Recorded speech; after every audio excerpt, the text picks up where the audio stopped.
Blog Talk Radio. Blog Talk Radio.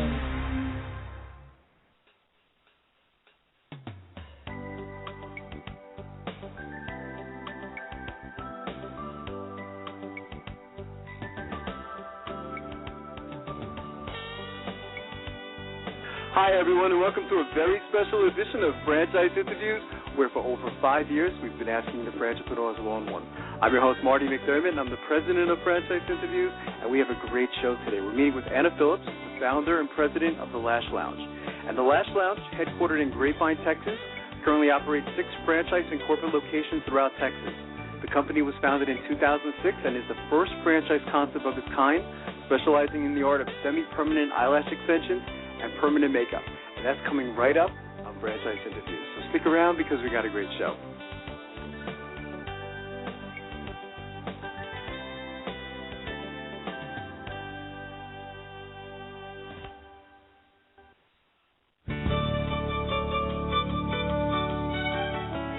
Are you one of those special people who are willing to go after your dreams and goals? Are you ready to fulfill that dream of owning your own business with the security of a proven brand? The opportunity to take control of your future and own a Rita's Italian Ice franchise is within your reach. Rita's is seeking success-oriented individuals who are ready to make a change in their life, and Rita's offers unparalleled training and support to assure your success. And did you know the frozen treat industry is a recession-proof industry, and there are Rita's in 23 states currently with 540 stores open. Rita's Italian Ice has been around for 25 years and is listed as a top-performing franchise by the Wall Street Journal. Now here's the really good part. Rita's Italian Ice is a unique and amazing taste treat. It's smoother than a snow cone, and it combines ice with real fresh fruit. The real fruit adds dramatically to the taste, and it comes in over 40 flavors. The ice and fruit are mixed on site and made fresh daily, and it is delicious. You'll want to know more about this exciting and successful franchise opportunity. Go to www.ownaritas.com and get all your questions answered. That's www.ownaritas.com to take control of your dreams and future today. You don't want to wait any longer to be a part of this adventure. www.ownaritas.com.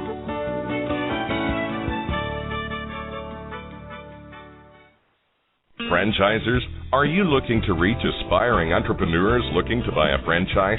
Are you looking to reach a highly educated audience on franchising? For over 4 years, Franchise Interviews has been giving an up-close, behind-the-scenes look at franchising and entrepreneurship through our website, franchiseinterviews.com, where you can hear and read interviews as well as get inside tips from some of the most successful sources in franchising.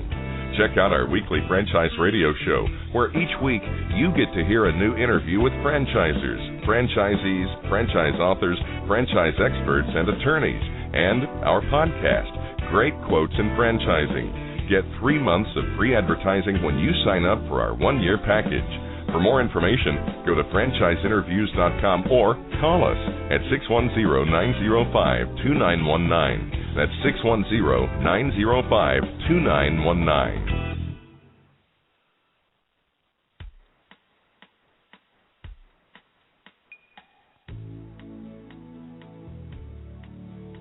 Hi, everyone, and welcome back to a very special edition of Franchise Interviews, where for over 5 years we've been asking the frantrepreneurs one-on-one. I'm your host, Marty McDermott, and I'm the president of Franchise Interviews. And as we were saying earlier, we have a great show today. We're meeting with Anna Phillips, the founder and president of the Lash Lounge. And the Lash Lounge is headquartered in Grapevine, Texas, and currently operates 6 franchises and corporate locations throughout Texas. Hey, Anna, how you doing today? Welcome to the show. Marty. Hi, how you doing, Anna? It's great to have you on the show, Anna. You know, it's funny. I grew up with sisters, so just so you know, I'm very comfortable talking about this topic. And, you know, most people hear the name of our salon, the Lash Lounge, and they think we're a bar, so I'm glad you get it. You get the concept. Exactly. It's a clever name, by the way. I mean, who came up with the name? Was that you, Anna? Thank you. Yes, I did, yeah. It's fantastic. Yeah, I'm a marketing professor for Capital University. You know, we talk a lot about the subject, you know, like what's in a name, but it's really very clever. So where are you calling from today? We always like to ask our guests where you're calling from. I'm calling from Grapevine, where our corporate headquarters fantastic. is located. That's great. You have an interesting background. I was going a little over your, you know, biography and resume. Maybe you could tell our guests a little bit about, you know, what you were doing before, I guess you could say, starting the Lash Lounge. Right. Well, short story, I was in the corporate world for quite a few years, did the computer industry and got hit with the layoffs, and so I decided to get into the beauty industry, and along the way I picked up these eyelash extensions, or I just happened to cross my path when they first kind of hit the U.S., and I just picked them up. I happened to be one of the first ones in the Dallas-Fort Worth area doing them, and so my business grew to the point where I couldn't keep up with it alone, and I came home and told my husband, what do you think about me opening an eyelash salon? And he thought I had lost my mind. And so that was in 2006, and we actually just opened our 7th location last month. So in 6 years, we have 7 locations, so clearly something works there. That's amazing. Yeah, it's great. I mean, it's a sign of an entrepreneur too. I've been studying entrepreneurship for a long time, Anna. You know, and it's. I mean, have you always had that like entrepreneurial spirit? I've noticed that entrepreneurs have this ability to like spot, you know, an opportunity. You know, when I was reading your story, that's what occurred to me. So, have you always, you know, thought about being an entrepreneur? Yeah. Definitely. I always knew that I wanted to own my own business. What it was going to be, I hadn't really narrowed it down. And so I think sometimes a good entrepreneur, the path sort of finds them, you know, if you're really open to it. Sometimes if you force something too hard, it just doesn't quite work out for you. Absolutely. Maybe you could describe, you know, I was recently at a franchise show in New York, Anna, and, you know, it's funny, when a lot of people come up to the booths, you know, they always say, you know, so what do you guys do? So what do you guys do? How do you typically respond to that? You know, if you guys were at a franchise show and someone asked that question. Sure. We explained to them that we're an eyelash salon franchise. We're the first of our kind. There's nothing else in the franchise world like us. And we're just basically a salon and boutique that specializes in semi-permanent eyelash extensions. It's interesting. I, you know, remember being as a small kid, you know, as I said, you know, I was growing up with sisters, and I always remember my mom, of course, like going to, I guess you could say, like the local pharmacy and getting the fake ones, you know. Right. It does make a difference, doesn't it? You know, when someone wears, you know, eyelashes, you know, so. That's right. Well, the celebrities have been doing it for years, and, you know, I mean, so it's been around, and in fact, Nightline did a story on eyelashes and just the phenomenon between the growth serums that are coming out and everything that can enhance eyelashes alone, and it was over $1 billion industry a year. That's incredible, isn't it? When you hear those numbers, it's just amazing, you know. And it's just, of course, like I, you know, when we look at, you know, my wife watches a lot of the reality shows, like Kim Kardashian. Of course, she must have she wasn't born with those. She couldn't, right? They're just too perfect, you know. So they're perfect. Yes. Yeah. Right. So what's been like the most interesting thing that's happened to you, I guess, since, you know, starting the Lash Lounge back in 2006? I mean, I'm sure you have a dozen stories, but are there like one or two that stand out? Let me think here. We have all kinds of stories, everything from interesting, funny stories related to clients coming into our salons. In fact, we often think that we could hold a reality show because it's pretty humorous. You probably could. I would say from the franchise world, it's just been growing the salon and trying to get the name out there. Let's see, interesting, funny stories. I wish I could come up with something off the top of my head. I just have so many. It's a stumping question. We try to stump our guests every so often, you know, and it's always not a fair question because there's probably a dozen things, and you're right, this would probably make a great reality show, you know, you know, this type of franchise. So how about the characteristics of like your franchisees? I mean, what do you look for, Anna, as the founder of the company? Definitely. Well, we've been noticing, and we just have gravitated toward finding more of the female type owners, not to rule out the men, but because of our industry, we find that they tend to really get they get it. They get the concept. Yeah. They get that we're in the business of giving women low-maintenance beauty, and they get that they want to do that for women to make them feel better about themselves. Our concept has 3 revenue streams that come in. Besides the services, we have a private label cosmetics line and then a small ladies boutique in the front. So the women that we're looking for as far as franchisees typically also are interested in the fashion side, so they can do a little dive into that a little bit. Certainly, we're not looking for anyone who specifically has a beauty industry background, although that's always nice to have. So far, all of our franchisees have just had some sort of a business background, and so it's not necessary. But someone with a past entrepreneurial adventure, whether it's been with another business or working, in a family-owned business, always helps. And just creative too, I think, because this particular industry, you can kind of be creative, and we give them a rein to do a little bit of their own thing with some areas. That's fantastic. It seems to me, as I was studying, your business model, it seems like it's like a feel-good type of business. I imagine a lot of your clients do walk out of there, feeling spectacular, about themselves. Yes. They see the difference, And I suspect there's a big repeat sale factor, and it's heavy on like customer relationships, which I talk a lot about with my students. Maybe you could talk a little bit about that. Is it a lot big, often repeat sale, or big very on much customer so. relationships? Yeah, very much so. All of that, and it's so important. So our concept basically. The ladies come in for their service, and to keep this service up, the eyelash extensions, they have to come back every 2 to 3 weeks. 2 to 3 weeks, okay. Yes, so it is a repeat clientele. That's how we retain our business. That's how we have, a flow of money coming in every month. And our staff basically has to create a personal relationship with them. So we're really heavy as a franchise on customer service, customer support. How do we handle people? Because it shouldn't just be the service that they get. It should be the minute they walk in the door. How was the overall experience at our business? It's such a big, important part, and no matter what business you're in, people are going to frequent the place where they feel like they're welcomed and treated well. So, and I think. Well, that's about it. No, absolutely. Yeah. It's so important. So once you decide that, you think that someone's a good match for your franchise system, they like you, you like them. What's the next step, I guess, like as far as like training goes? How does that work?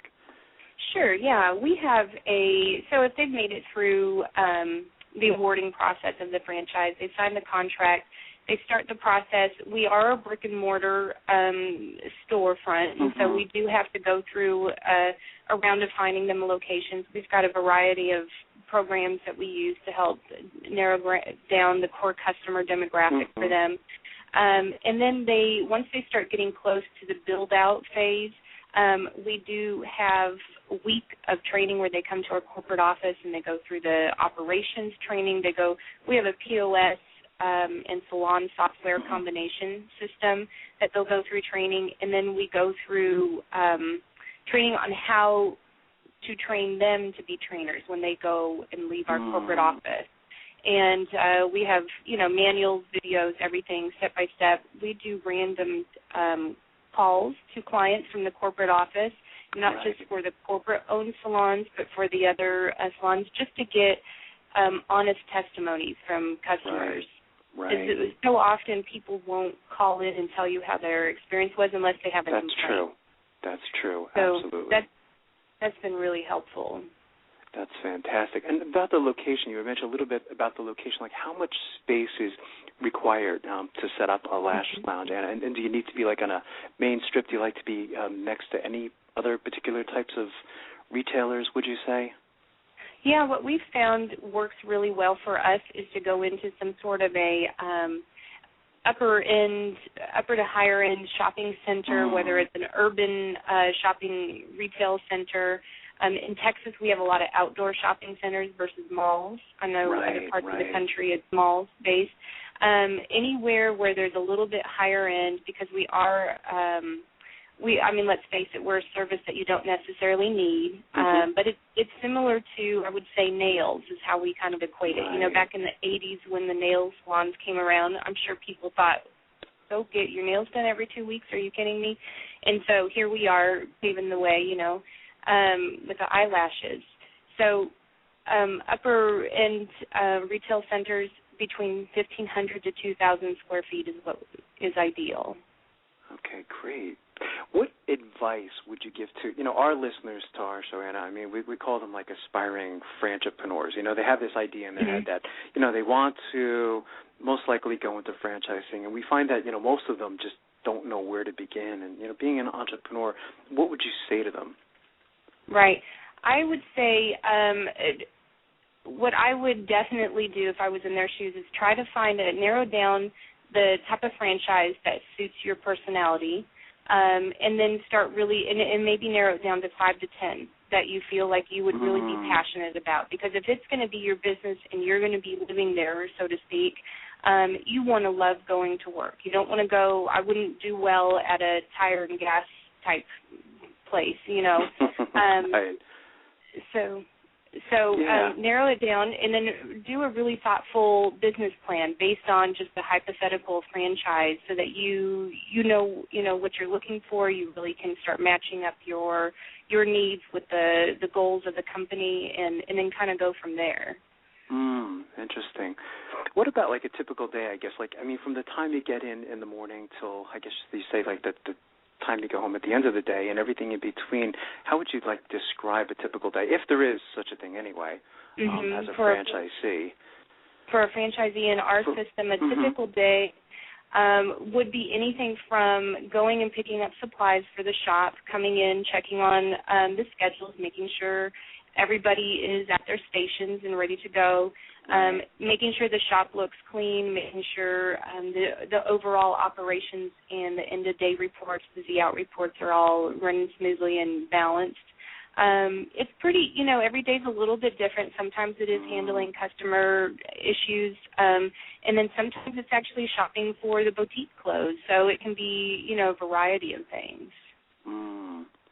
How about the plans for the future? Are there certain I guess you could say cities that you're looking to target, and how many do you have in mind? I guess if you look maybe 3 to 5 years down the road, where do you see the Lash Lounge?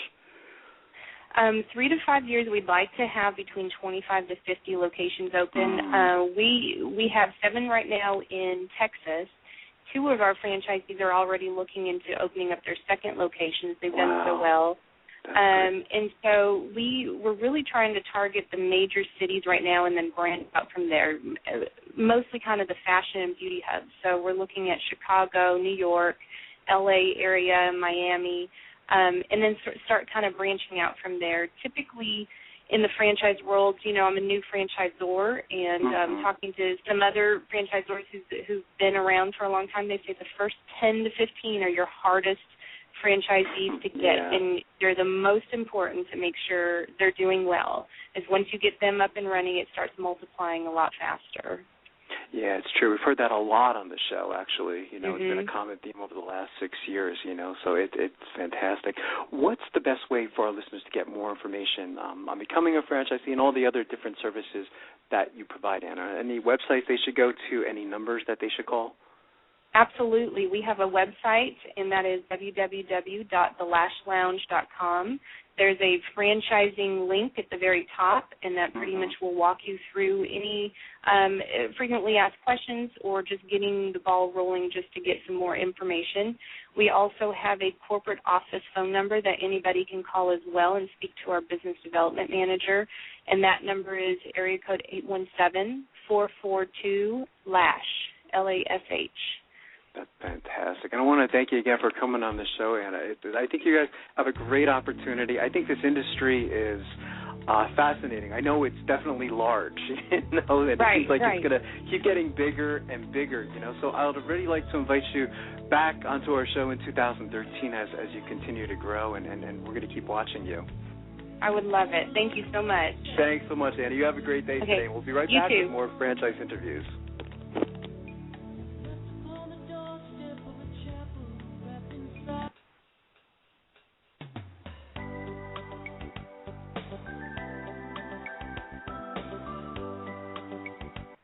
Franchise Interviews. For over 4 years, Franchise Interviews has been giving an up-close, behind-the-scenes look at franchising and entrepreneurship through our website, franchiseinterviews.com, where you can hear and read interviews as well as get inside tips from some of the most successful sources in franchising. Check out our weekly franchise radio show, where each week you get to hear a new interview with franchisers, franchisees, franchise authors, franchise experts, and attorneys. And don't forget to listen to our podcast, Great Quotes in Franchising. For more information, go to franchiseinterviews.com or call us at 610-905-2919. That's 610-905-2919. Need a business loan? Talk to Diamond Financial Services, the experts in franchise financing nationwide. Whether you're looking to start a franchise, acquire an existing franchise, or expand your territory through opening new locations, Diamond Financial stands by your side start to finish. From pre-qualification to packaging and presenting your application to securing a financial commitment and through the loan closing process, Diamond Financial is there. While you're waiting, thousands of others are making their financial dreams come true. Don't wait any longer. Pre-qualify now by completing a confidential, no-obligation financial analysis. Let's face it, traditional banks just aren't in the business of financing small business. At Diamond Financial, we specialize in securing franchise loans from $100,000 to $3 million and equipment leasing up to $150,000. Let us help you get started. Go to www.franchisefunding.net or call 877-508-2274. That's franchisefunding.net, 877-508-2274.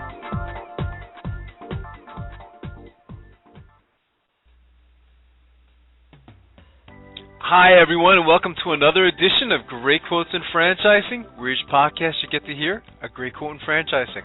You know, we've been hosting franchise interviews now almost 6 years, and during that time, we've had some incredible quotes on the show. Today, you're going to get to hear from Karol Mercurio, and she talks about a subject that we talk frequently on the show, which is following the franchise system. She gives a lot of great other advice in addition to aspiring entrepreneurs, but I just thought her advice was fantastic. So here we go with Karol Mercurio, franchise consultant.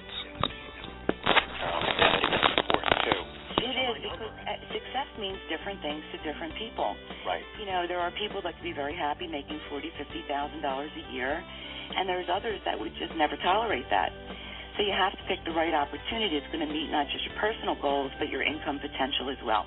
You have to like what you're doing, and most of the time that'll turn into making more money. So. Oh, definitely. And, you know, the truth is that franchising really isn't for everyone. You know, it's, Michael Gerber, you know, one of your guests who is one of my heroes, so to speak. Right. I love his book. I recommend his book all the time. Yeah. And as he says, you know, there's a difference between an entrepreneur and what he calls a technician. Oh, absolutely. So, you know, and we'll go into that if you want to move forward in Sure, slide. Absolutely. We'll go to the next slide, and that's slide 4, Karol says. That's all great, but... Do you have what it takes? And that's really what this presentation will help people do. When I do this presentation live, it takes about 2 hours, and, you know, there are people at the end of the presentation who will run to the front door and can't get out fast enough. They're scared to death. Or you have those folks that just linger on because they really want to learn more and educate themselves to see if this is the right fit for them. But there's a lot to figure out, you know, before you actually can pull the trigger and make that decision. And as you mentioned just previously, the due diligence is imperative. You know, you have to do a good job of figuring that out. You know, is it the right connection personally, and are you connecting with a company that you feel is a comfortable marriage between the two of you? Absolutely. Right. And so that's what we're going to do, is help determine if this is, in fact, the right path to explore. And then we can move on to motivation. Okay. And, you know, for me, I think motivation is really, really a major component of this whole process. I agree. If you're not motivated to do this, don't do it. If somebody tells you you should do it for a variety of different reasons, but it's not your own passion, right, you probably won't do well at it. And, you know, there's two different types of motivation. There's positive motivation, And there's negative motivation. So you have to think of it, is it an inspiration? Are you inspired to do this, or are you desperate to do this? There's a big difference here. Absolutely. Are you running from something, or you're running towards something? Right, right. And for me, I work with a lot of folks that have been downsized, and they're in transition in life, and I certainly can relate to it. But they may go to looking at a business because they can't find a job, or maybe lesser positions are offered to them, less money, less title, or maybe their severance is about to end, and they need to make some decision quickly. Bad choice. Right. Not a good reason to buy a business. It's like a last resort type of decision. So you can quickly determine part of your services is finding out that motivation level pretty early on. Oh, absolutely. In fact, I won't move forward in our consultation until that candidate can tell me what their reason is. Right. And it's not just because, I want control over my destiny. Who doesn't? Everybody does. That's true. They want to make more money. Who wouldn't? Right, absolutely. It has to go layers deeper than that, or as I look at it, having a burning desire. Or I'll add to that a little pain. If you can't relate to the pain, then there's no reward at the end. Absolutely. And going into business for yourself can be painful. With franchising, of course, it's a little bit easier because you have all the support. But it's still, you're starting a business from scratch.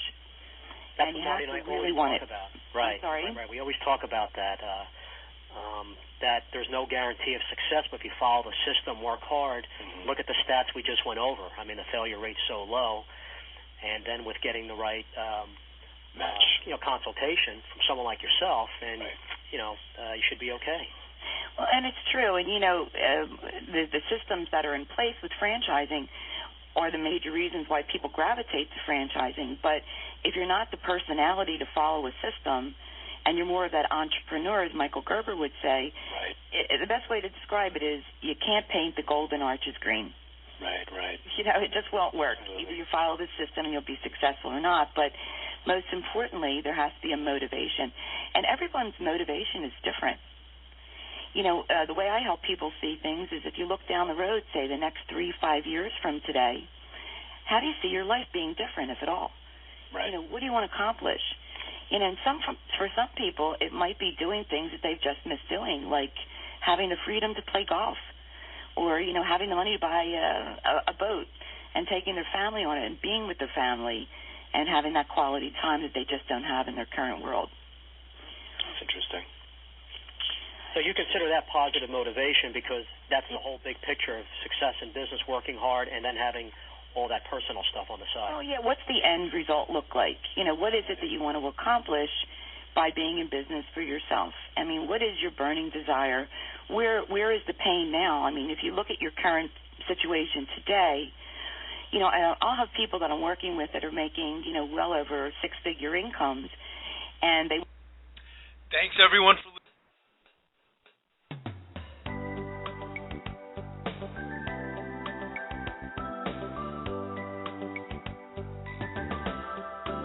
Thanks, everyone, again for listening, and we'll see you again soon with another edition of Franchise Interviews. Take care, everyone.